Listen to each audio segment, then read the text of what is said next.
Welcome to Midnight Echoes, True Crime Unraveled. I'm your host, Adrian Graves, guiding you through the chilling mysteries that haunt the shadows of history. Tonight, we explore one of the most infamous unsolved cases in true crime history, the Zodiac Killer, a name that strikes fear and fascination, shrouded in cryptic letters, uncrackable ciphers, and a trail of unspeakable crimes. Let's step into the shadows.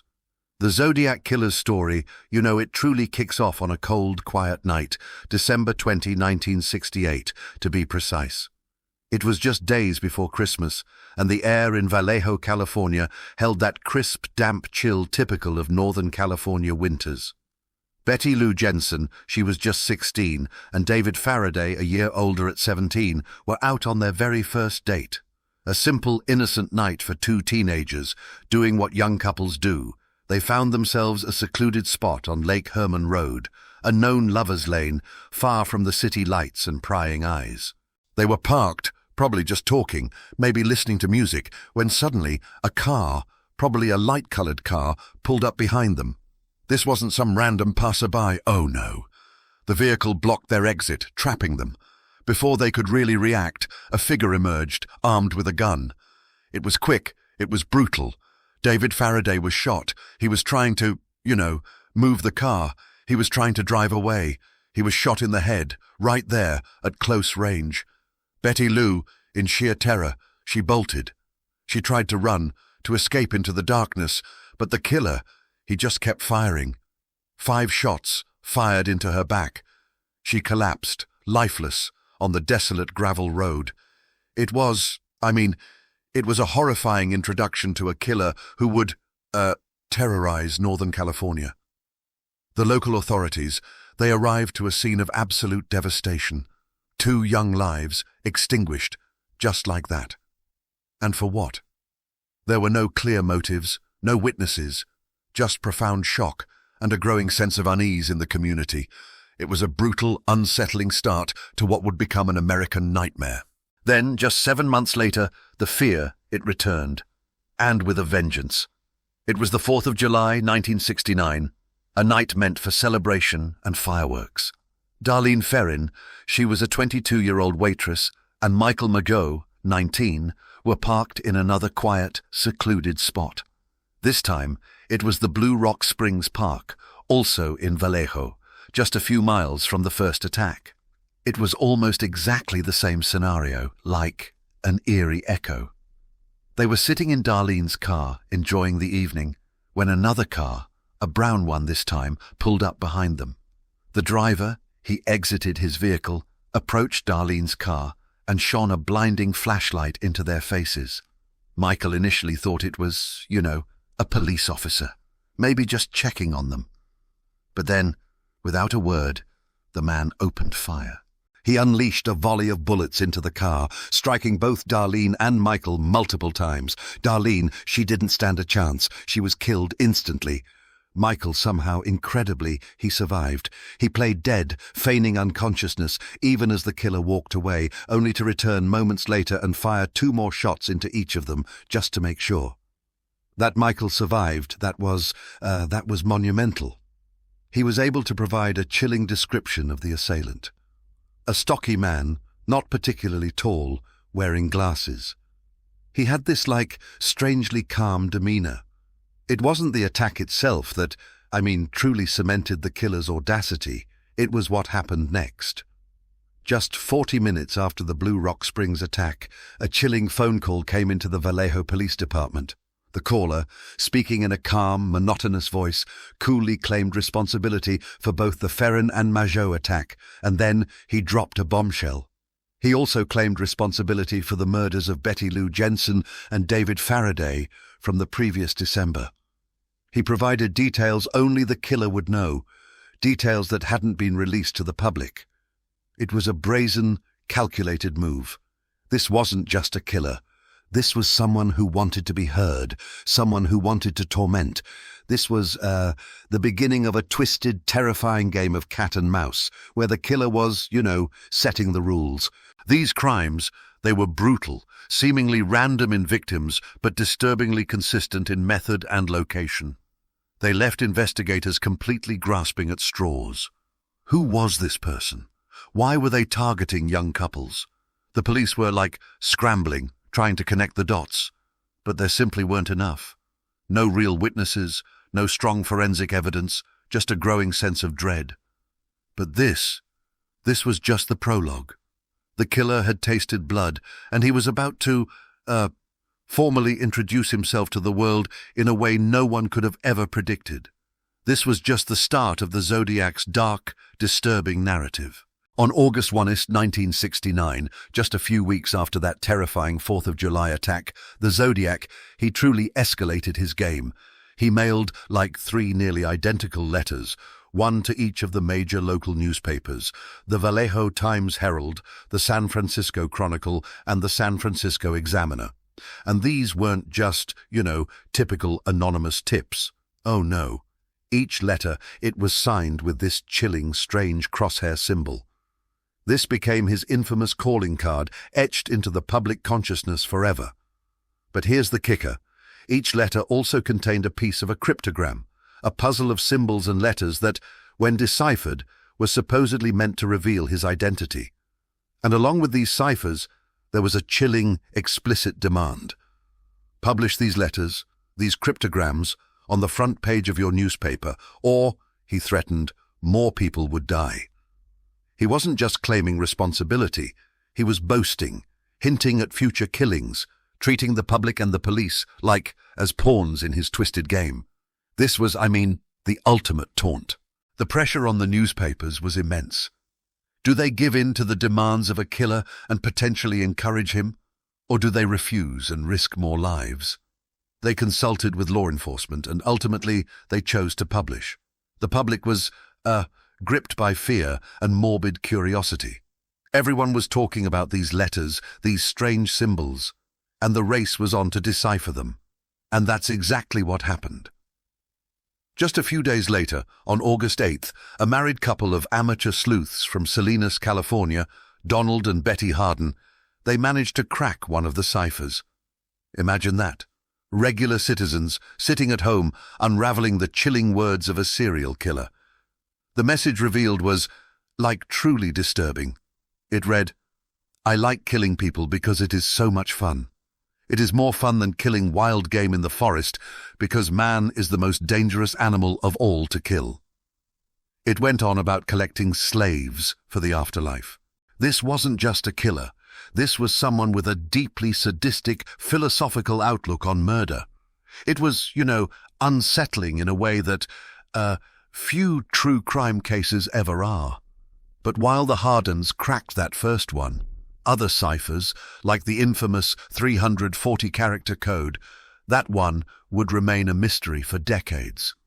It taunted cryptographers and amateur sleuths alike, an impenetrable wall of symbols, until, incredibly, it was finally deciphered in 2020 by a team of international codebreakers.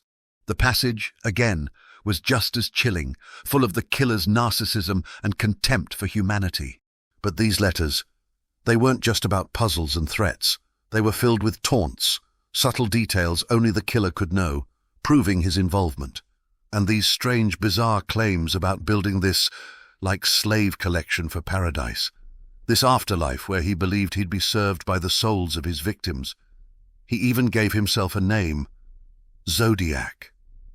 Who was this man? What was his motive beyond, just enjoying the act of killing? And why was he playing these sadistic intellectual games with the public and with law enforcement?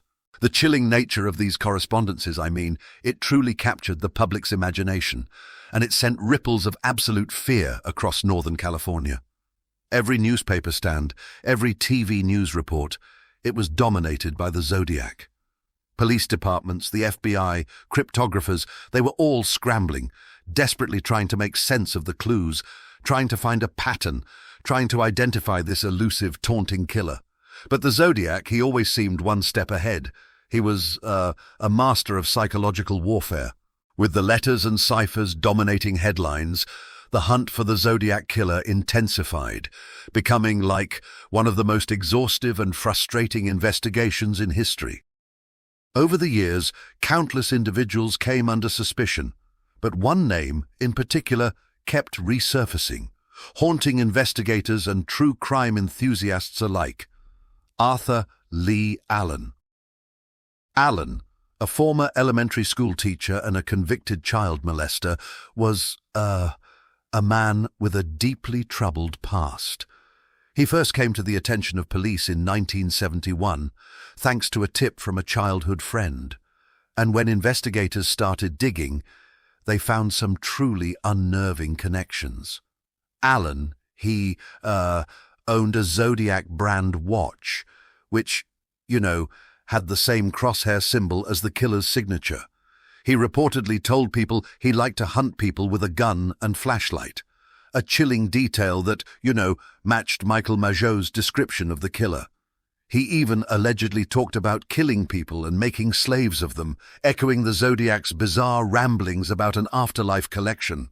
There was also a claim he owned a .22 caliber handgun, the same type of weapon used in some of the Zodiac's attacks, and he lived in Vallejo, worked in a town close to the Lake Berryessa attack, and frequented areas where some of the victims were found.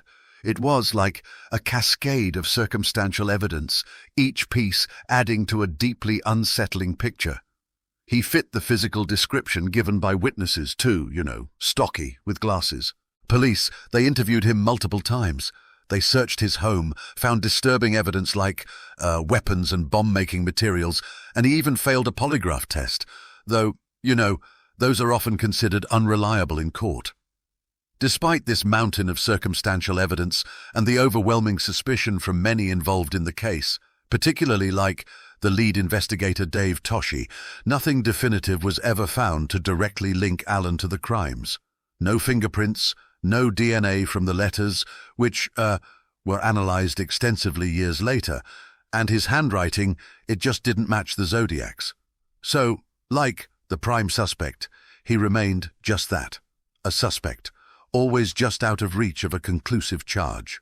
But Arthur Lee Allen wasn't the only theory circulating, not by a long shot. Some investigators and amateur sleuths have always, questioned whether the Zodiac truly acted alone.